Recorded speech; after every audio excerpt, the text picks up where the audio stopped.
and welcome to another video. I'm Random, and today I'm going to be reading the fanfiction Alternate Perspectives from the Fallen Star series, written by Boxmaker. This is a Hermitcraft SMP fanfiction with a rating of mature, and the creator chose not to use any archive warnings, though personally I'd put in graphic depictions of violence for a few scenes.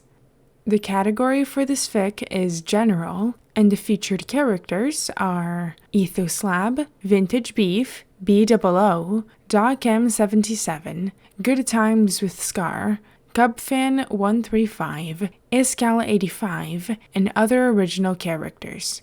There are no romantic relationships, but the featured platonic relationships are Etho-Slab and Vintage Beef, B.O.O, Etho-Slab and Vintage Beef, Cubfan135, and Good Times with Scar. The additional tags are superpowers, alternate universe superheroes/superpowers, injury, blood and injury, hijinks and shenanigans, drinking, heist, hurt comfort, non-consensual body modification, Etho-centric, oops, I gave him trauma, kidnapping, medical torture, needles. Don't worry, he'll be mostly okay in the long run. These tags make it seem dark, but I promise this is lighthearted. The summary is in the description, and now on to the story. Chapter 2: Lucid Dreams. Etho was dead. That was the only logical explanation his half-asleep, muddled mind could come up with. He was staring at himself, at his own sleeping form, eyes shut, snuggled under the covers. He looked at himself for a few seconds, almost in a trance. He had never seen himself from another perspective like this, not without a mirror, and even then his eyes were shut, body sprawled out across the bed in a manner that shouldn't be possible for him to see.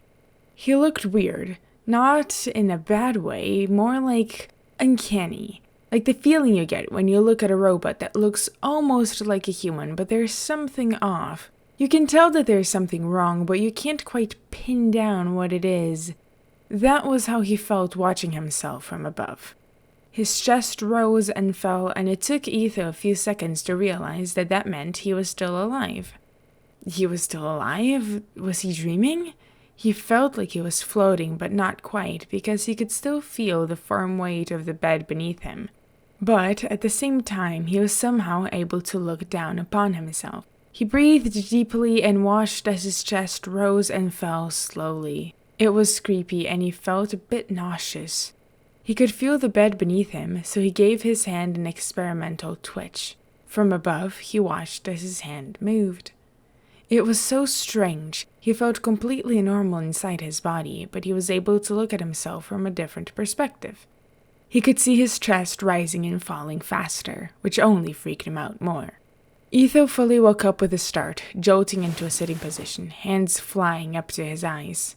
His vision was normal again, and he panted, looking around the room wildly. There was nothing out of order, nothing amiss. It was like what happened to him last night in the bathroom, when he was looking down at himself for a brief moment, except this time it had happened while he was sleeping. He rubbed his eyes, then opened and closed them again a few times. Nothing happened. He dug his phone out of his pocket, it was still dead, and peered at his eyes in the reflection, running a hand across his face. He looked fairly normal, aside from the scrape on his chin from last night. Etho stared at the empty air above him, searching for any sign, anything to explain how his vision had been temporarily relocated. Everything was normal. Well, everything looked normal. He swung his legs over the edge of the bed and leaned over to plug in his phone. He grimaced at the strain in his arm, which still hurt quite badly. His head felt a bit clearer though, so that was a good sign. Etho's hands were shaking slightly. He blamed it on the injuries and not the jarring wake-up he had just experienced. He took a deep breath. Everything was fine. He was just recovering from a concussion. Simple as that. People had crazy lucid dreams sometimes, right? He could lie to himself all he wanted, but he couldn't quite bring himself to believe it. He busied himself with getting ready for class to avoid thinking about the past few minutes. Etho shoved his laptop and a few other odds and ends into his bag and dashed out the door. The bus arrived at the same time he did, and he managed to slip on it just in time. Its schedule was so variable that he had stopped relying on it long ago, but he wasn't about to pass up the opportunity for a ride. The ride to class also provided him with an ample amount of time to be alone with his thoughts. Half-dead phone in his hands, he tapped his fingers against his leg, deep in thought. After a moment, he typed, "Can concussions cause hallucinations?" into the search bar. The answer was a resounding yes. Etho sighed. Not exactly what he wanted to find, but at least he could explain what was happening to him now. His fingers tapped nervously against his leg. He didn't want answers for what he was about to search. Symptoms of bad concussions was entered next. The results were expected, but he scrolled through them with grimace. Headache, nausea, confusion, the list went on. A link from Alpha Technologies, a well-known company in the city that did all sorts of scientific research, popped up, and Etho clicked on it out of idle curiosity. Recently, Alpha Technologies has been researching a phenomenon called the switch, which causes people to gain abnormal abilities, almost like superpowers. People who have gained superpower-like abilities called beacons make up just a small fraction of the population, but grow in number every day. In extremely rare events, those who undergo traumatic events, extreme injuries, or other life-altering changes may experience an event called the switch, in which dormant energy in the body becomes active, causing unusual or abnormal traits and abilities. Research shows that very few people have this dormant energy, caused by debris from what we believe to be a foreign object that hit Earth long ago. Current research... Etho shook his head. While the details were suspiciously vague, it was nothing he didn't already know, and everyone knew about beacons from news coverages of vigilantes like 77 and Blaze, and he doubted his mild concussion was enough to warrant him gaining superpowers. A small part of his mind was considering the possibility. The more reasonable part of his mind knew that hallucinations were not superpowers. But it wouldn't hurt if he tried to replicate what happened earlier. One time he could brush off, but having the same strangely realistic and jarring hallucination twice in a row wasn't a coincidence, even if he was injured. He laughed to himself nervously. The possibility that he could have gained powers by his own stupidity was ludicrous, but he could prove himself wrong and continue with his peaceful life. If he could force his vision into this strange third-person view, then he would know he had undergone the switch. He grinned to himself. Powers were meant to be controllable, or at least he thought they should be. He hadn't been able to replicate his weird experience, so it should be easy to prove that there was simply nothing special about him. The bus arrived on campus early, so he had time to grab a coffee before his first class started. He waved to beat-ups, who he knew just enough for them to be considered acquaintances instead of strangers. He passed by Doc in the computer science wing, who was talking to a professor he didn't recognize. Doc gave him a nod as he passed, his mechanical eyes green LED glinting as his head tilted, and Etho returned a small wave. He didn't dislike Doc exactly, but he had some grievances toward the man. He was a grader and assistant for one of his classes, but his requirements for near-perfect code were causing Etho's grade to suffer.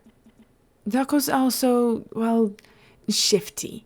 He was tense and didn't share much, and just gave off a vibe that told Etho he was hiding something. He even wore black gloves and long sleeves every day. The guy was just asking to be cast as a supervillain in some TV show.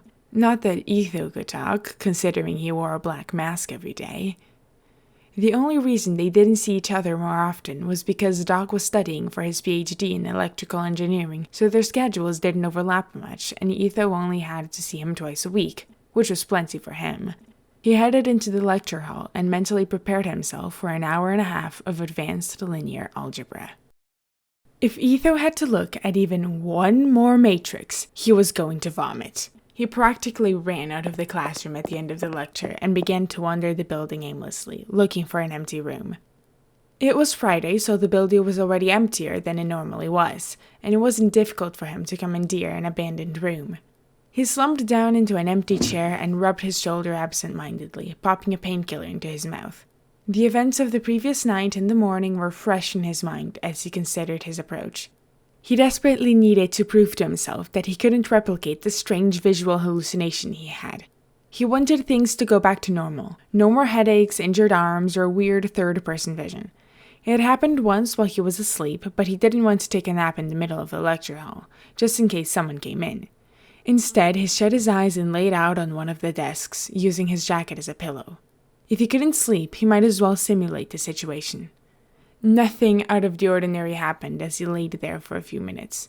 His vision didn't flicker even when he alternated between open and closed eyes. He checked sleep off his mental ways to prove everything is fine list. The other time his vision had changed had been looking in a mirror, so he pulled out his phone and turned the camera on, flipping it towards himself. He blinked, moved around in the frame, and flipped off his reflection. Again, nothing happened. He flopped back down on the desk and sighed, grinning under his mask. The painkiller was taking the edge off his shoulder pain, and he hadn't had another vision incident since this morning and just found out he was unable to replicate it. His phone vibrated, startling him from his thoughts. He didn't bother to look at the screens as he accepted the call. "Hey, Etho, how are you?" "Oh, hey, Pearl. I'm good. Actually, I'm great." "Oh? Did something good happen?" "Kinda. I thought something bad had happened to me, but I think I'm gonna be alright." "Well, that's terribly ominous. You can tell me about it later. I have something to ask you. No, actually, 2 things." "Hit me." "First, are you coming to the fair tonight?" Yeah, I'll be there. I promised Beef I would tag along." "Cool. Jem was gonna come with me early to get some photos, but she told me she couldn't make it, and I just wanted to make sure there would be at least a few friendly faces around." "Of course. You're working on an article then?" "Yeah, it's gonna be great. I'm doing a whole piece of the history of the fair and its impact on the community and all." "Let me know when it comes out. I'll give it a read." "Will do," she mumbled, and Etho could hear rustling on the other end of the phone and the dull drone of far-off voices. "Sorry, I'm at your place right now, dropping off Beef's plant pot. He is not here right now, so I'm leaving it at your door. I already told him." "Yeah, he'll probably be back there soon. Speaking of which, I should probably get going. I don't want to be late or else he will kill me." Pearl laughed. "Okay, I'll see you at the fair then." Yeah, see ya. Bye-bye," Etho said and hung up the call. He sat up and stretched his good arm over his head, back popping. Today had started off rough, but it was shaping up to be an excellent day.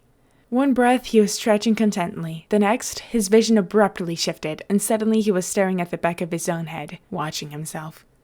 He stifled a yell and stumbled forward, slamming his hands against the desk to catch his balance. He moved quickly, still in complete control over his own body, but he watched from a distance, vision pinned a short distance away from the back of his head. Etho panted, trying to catch his breath. He was still staring at the back of his head.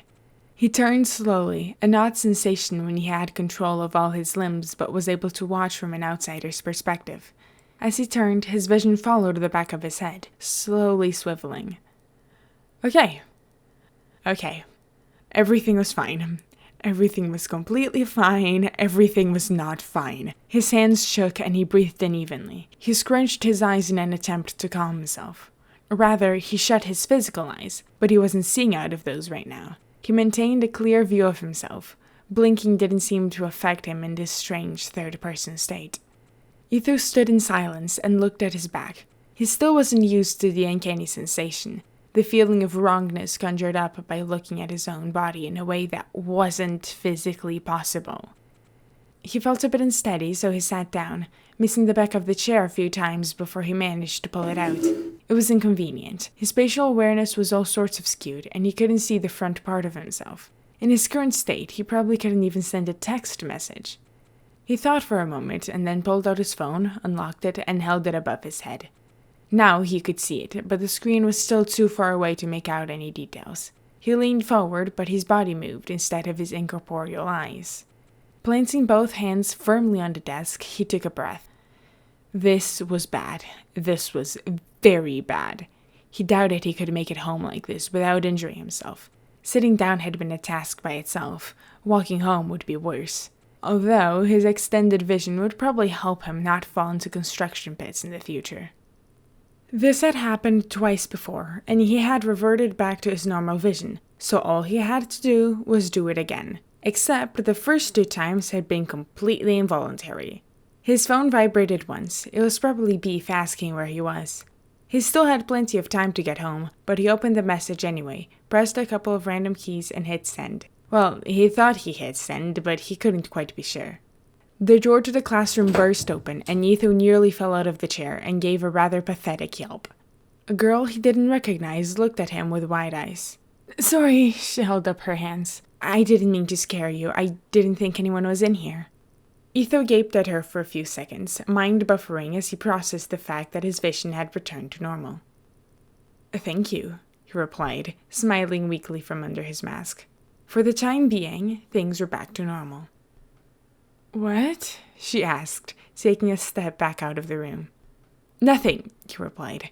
I was just leaving. Room's all yours." She nodded silently as he slung his bag over his good shoulder and slipped past her out of the room. His mind raced as he half walked, half jogged home. He wasn't hallucinating. At this point, it was hard to tell, and thinking about it made him feel sick. Maybe he really was losing his mind. After the fair, he would talk to Beef and tell him what happened, and they could figure it out together. At the very least, a night out would help him clear his mind. Either he was hallucinating, or he had just gained the world's shittiest superpowers. I wouldn't call them the world's shittiest superpowers, because there can definitely be worse. But I think he would need some creativity to figure out how to use them properly. Anyways, I hope you enjoyed this chapter. For those listening on YouTube, please subscribe, comment, and like this video. Tell me what you thought. Oh, also, there is a way to download an MP3 and MP4 versions of this on AO3. There's a link for that in the description. And for those listening on AO3, please subscribe, leave kudos, and leave a comment. Tell me what you thought. Same thing. Neither this story, the Fanart used, and a few of the sound effects belong to me. A few of the sound effects do belong to me, but some of them don't. Proper credits for everything is in the description. And I hope you enjoyed listening to this video as much as I liked making it. And I'll see you guys on the next video. Bye-bye.